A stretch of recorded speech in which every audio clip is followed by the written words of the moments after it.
Hello guys, today let's review the F2POOL crypto mining platform. Let's list the advantages and the disadvantages of this platform. So F2POOL, established in 2013, is one of the largest and oldest crypto mining pools globally. It supports over 40 proof-of-work cryptocurrencies including Bitcoin, Litecoin, and Zcash. The platform offers three payout models: PPS Plus, FPPS, and PPLNS, with fees ranging from 2.5% to 3% depending on the coin. The minimum payout threshold for Bitcoin is 0.005 BTC. So F2Pool provides a user-friendly interface with real-time statistics, a mining calculator, and mobile apps for iOS and Android.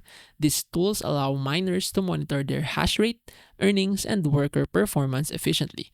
However, some users have raised concerns about centralization, as F2Pool controls approximately 20% of the Bitcoin network's hash rate. Additionally, there have been reports of transaction censorship and hash rate discrepancies.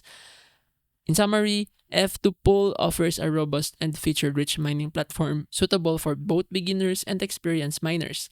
However, potential users should be aware of the centralization concerns and past controversies when considering this pool.